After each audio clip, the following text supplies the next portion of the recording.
Hello everyone, this is Flower Girl J. I hope everyone is doing great this week. Valentine's Day is tomorrow, so happy Valentine's Day. Before we begin, I would just want to say thank you all for watching. Thank you all for your encouraging words, because like putting yourself out there is not easy, I'm telling you. It's definitely outside the box. For me. And I say a lot, and that lets you know I'm nervous.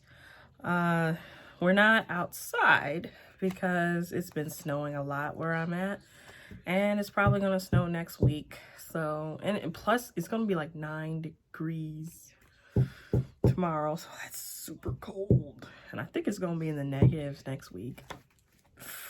Yeah, it's too cold to be walking, so I'll be indoors. Hopefully it'll warm up. But otherwise, it's beautiful outside. I love snow. I love wintertime, to be honest. I love winter and spring. Before we begin, I want to say that there's been several people who've been telling me that their comments have been deleted. I want everybody to know it is not me. I looked into it. I even asked for help support from Google/YouTube, because Google owns YouTube, and apparently a lot of people have been having this issue where comments have been deleted without the video maker or somebody like me who makes videos not knowing that people's comments have been deleted, or even their account has been banned. And YouTube has been doing that a lot lately, from what I understand. And a lot of people have been having this issue, and are actually I don't know if this is, well, I've heard a lot of people say they're leaving YouTube and going to this new thing called BeShoot. I've never heard of it. Like I said, I'm new, so like all these videos that you guys seeing, these are like my first videos ever. I'm more of a watcher, not a creator. So people are actually leaving because of this, and people have been shadow banned by YouTube. And shadow ban means when you're banned without you knowing, or the other person knowing, or the video creator knowing. So please, everybody, check your accounts. If you have commented and you've been deleted, it wasn't me, please try repost. Because I love hearing, honestly, dude, I love hearing your comments. They encourage me, and they also may encourage others. I just ask that everybody just be respectful of each other. That's all. I mean, we may disagree, but we fam. Like my cousin said, we fam. So please, try reposting. If not, there's not really much I can do, because I've been asking and nobody gave me an answer of what they do. They just said it's YouTube doing this. So I'm so sorry if your comments have been deleted, but just know that it isn't me, and it wasn't me. And two, like, I've seen posts on the email, but they would never come up to this YouTube studio now. I guess that's a new thing, where now the comments are put there and you get to choose what gets posted or not, but I would not see anything. So please try reposting. And on that note, sorry that was a long intro, but I wanted to make that clear. We're going to continue about how I got out of the school first, because that was like the first thing that had to go. Remember how I said in my first or second videos that when things are hard to talk about, you have to, this is one of them. So it's this is pretty hard for me. So I'm going to be playing Go Fish with myself. So if I'm looking down, I'm going to try to look up, because I know there's people I've learned that have a disability who can't hear, but they're watching my videos. So I'm going to hopefully make sure my You can read my lips and you can see them. But at the same time, I'm going to be playing goldfish with myself. I'm like, because why am I playing goldfish with myself? Well, it's because this is hard to talk about. And, you know, you need something to fiddle with. So, I'm going to give it a shot. So, where we left off, they kicked me out of the school because of what I said about blowing it up, because I was just bullied so that I just couldn't take it anymore. I just hid so much stuff within me. And for those of you who are tuning in and don't like, what, blow up school, what, please go check out my earlier videos. But it's to recap, I said that because I was 10 years old and I hid a lot of things from people who loved me, and I didn't tell anybody the pain I was going through. And when I did tell the adults what the pain I was going through, none of them helped. Like, so I didn't tell my mom. I'm talking about the adults at the school. Did not help. So I just said, if nobody's gonna help me, then I'll just keep it all to myself and deal with it. But that wasn't good, because I kept it in so much, I exploded. So on that same day, I had to be taken to a psychologist,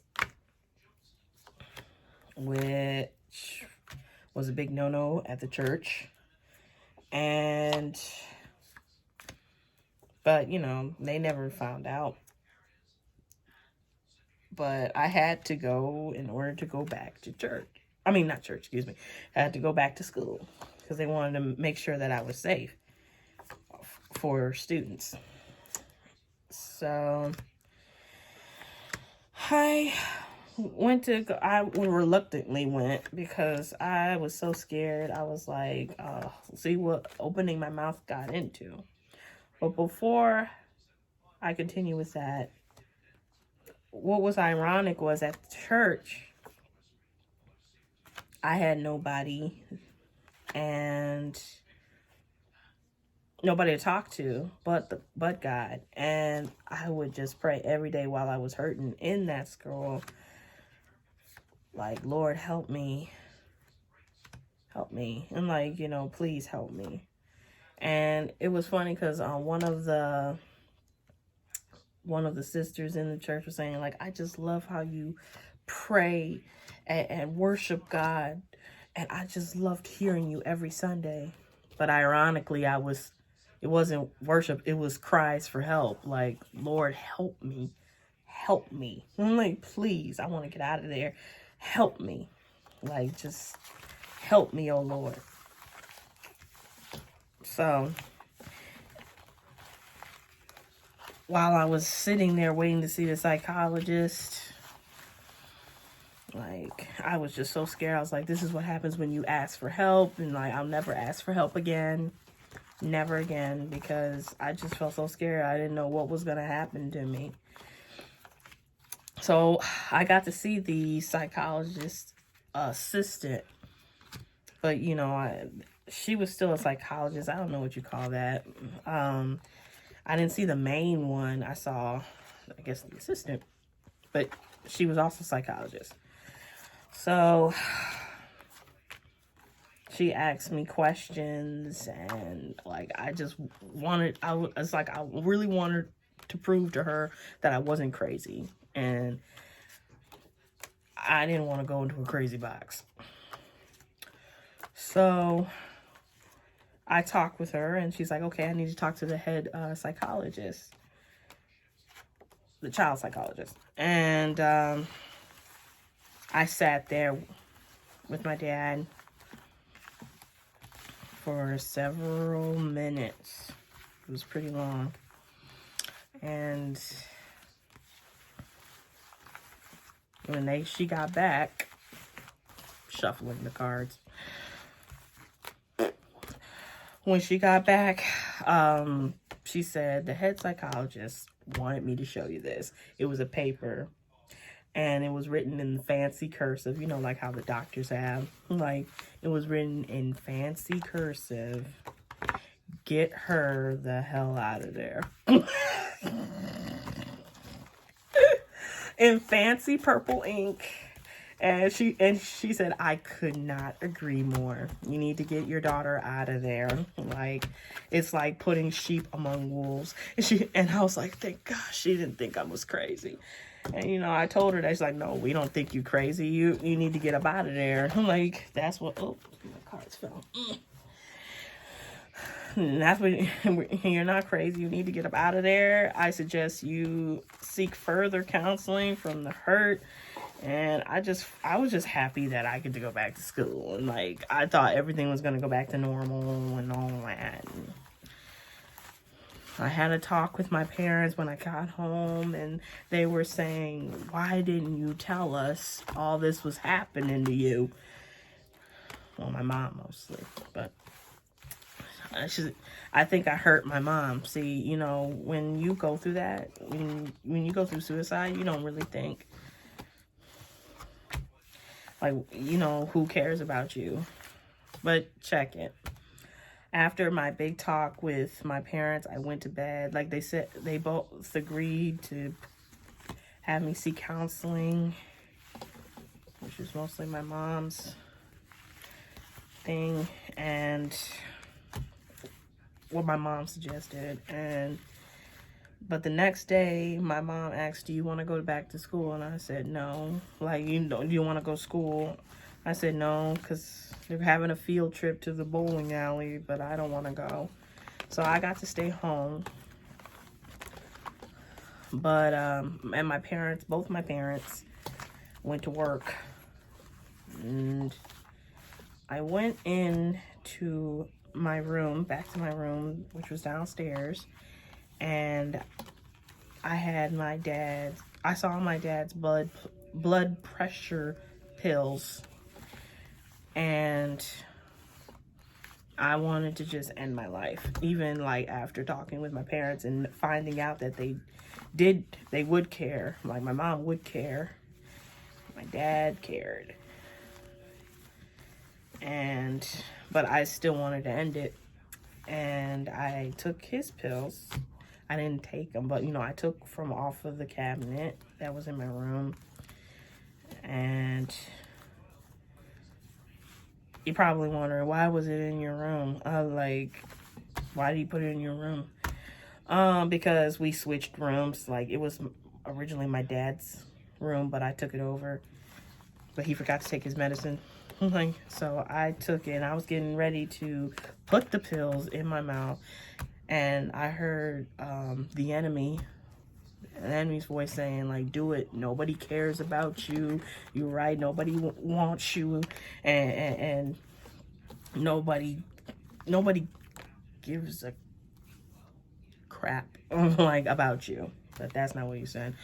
And then once I was getting ready to do it, I heard the voice of God say, stop. And it's like I stopped, and I heard him say, I love you, and I care about you. And so I pretty much threw the pill away, and I took, and I just cried throughout the rest of the day. And flash forward that, I went to school still there, but I went to the psychiatrist. I did not want to go to not psychiatrist. She was a counselor, and she was a Christian counselor, and I did not want to go. I was, like, really mad at my mom for bringing me there. And I was like, I don't want to see no counselor. And I was just getting that too with my mom too. I was so reluctant to go. And she said, you're going. So we went there. It was actually right by my house. And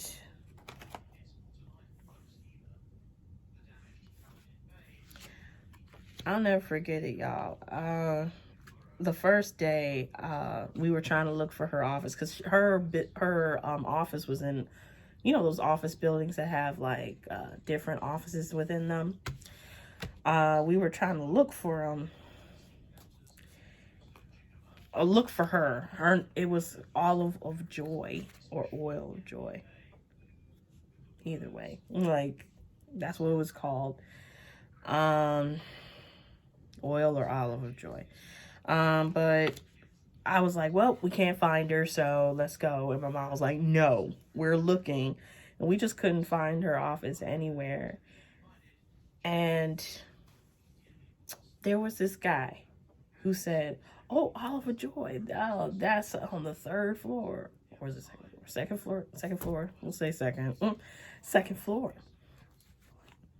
I was so mad at that dude. Like, but, you know, when he left and it showed us where she was, he walked out the door and was gone. Like, he disappeared. I to this day, I believe he was an angel. To this very day, I do. Because, you know, he walked out the door and out to the parking lot. You would see if he went to his car to the left or the right. I mean, the doors were pretty, how do you describe it? Where you could see everything. Like, they were big doors. He was gone. Like, I would have seen him, like, leave.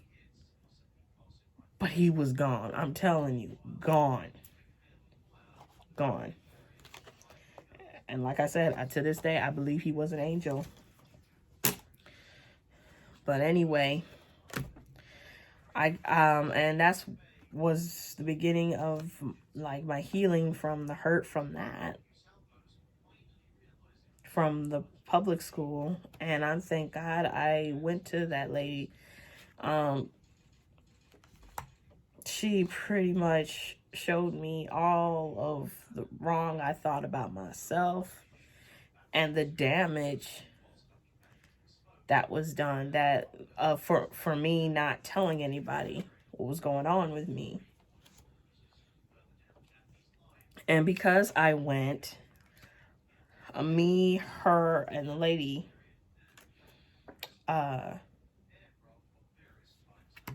we thought of a plan to get me out of the school. But before that, let me tell you a snippet. I just remembered my first day there seeing her. I said, I'm not talking to you. I'm not talking to anybody. I'm sticking it, you know, I'm keeping it to myself. And she looked at me and said, okay, but let me tell you something. Like, your parents, your mom is paying 50 something, I think it was 50. We'll say $50 an hour. That's how I get paid. Now, if you just want to sit there and not tell anybody what's happening so we can work it out and help you, then I get paid. You keep on being hurt. Dang. Yeah. She was real with me, though. Now, you're probably like, who talks like that? What kind of counselor talks like that? I mean, you don't see a lot of people being real with you. And she was. And she helped me a lot, y'all. She helped me get out of that school, really. Like, she and my mom thought up a plan for me to get up out of there. And from then on, I had to stay for like the rest of the semester, but she was working to get me out of that school. See how God works through pain? I'm telling you. So, and I did. I transferred to a different school. And once the semester was done, so that was like one thing off of me. But I still had the church. Even while I was getting counseling, I was still having troubles in the church. Yeah. Oh. Should I give you a tidbit? It was like, I'm going to give you a tidbit of next week because I just wanted to finish that off. Because you probably wonder, well, how did you balance all that? There's a lot I could tell you. If you want to know more about what happened in the public school, like the details, please check out my book. I am his and he is mine. I'm not trying to promote, please, but it's like, I already talked about it. When you already talked about it and you don't really want to talk about it again, because this is about being out of an abusive church, coming out of spiritual abuse. But I wanted to tell you that story because it was like my school part, because it was school abuse. It was verbal abuse at school and abuse at church, at home. And I had abuse at home, verbal and sometimes physical. All on a 10-year-old. No kid. I don't want any kid going through that. I don't want anybody. I don't want any adult going through that. So I had to tell you that. But also, it was like, okay, I got the school. The Lord took care of the school. And later on, he took care of the spiritual abuse. And he got me to where I have overcome. And that's what I want to share. So next week, I will go back into the church part and how I overcame that. So until next week, I want to say happy Valentine's Day to everybody. I love you all, but God loves you more than I ever could or anybody could. Thank you and God bless.